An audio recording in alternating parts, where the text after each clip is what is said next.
Did you know that after every 2 minutes, a child dies of malaria in the world?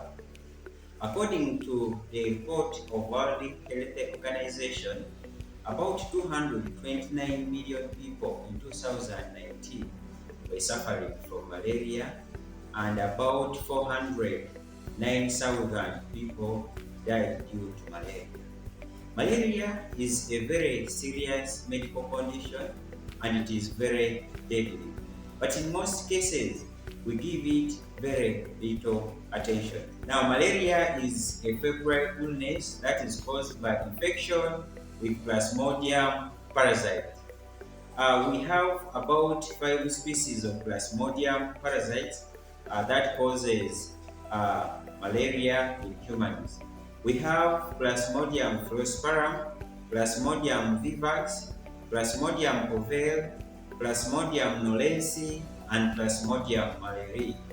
Now, Plasmodium falciparum is the one that causes severe form of malaria and is the commonest species in Uganda. Now, how is malaria transmitted?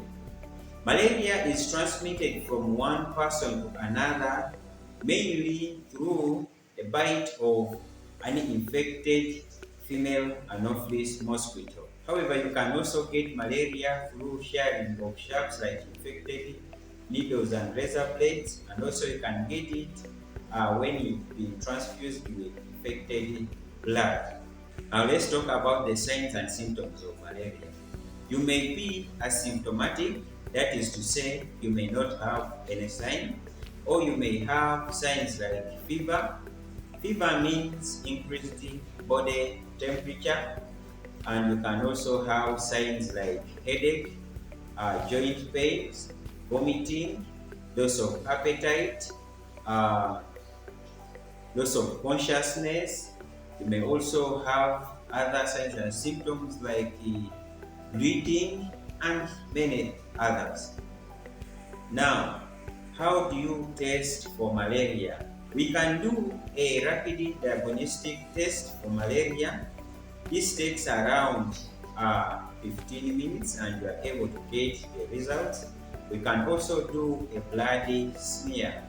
Here we put your blood on a microscope slide and we observe under the microscope, look for the plasmodium parasites in blood. We can also do other baseline investigations like complete blood count, random blood sugar, urinalysis, and others, just to assess for complications and also for better management. Now let's look at the treatment. Now the treatment depends on the type of malaria that you're having. Now, malaria can either be complicated or uncomplicated. If you have uncomplicated malaria, we can put you on oral drugs. But if you have complicated malaria, we can admit you and put you on intravenous drugs or antimalarials. How do you prevent malaria? We have many ways through which you can prevent this killer disease. One is by getting proper treatment. Avoid self-medication when you have malaria because it is really dangerous. It can result into death. You can also prevent malaria by interrupting or reducing the contact of the mosquitoes with humans. This can be through sleeping under treated mosquito nets. Also, you can put on long-sleeved clothes during evening, and also you can enter into your house when it is early.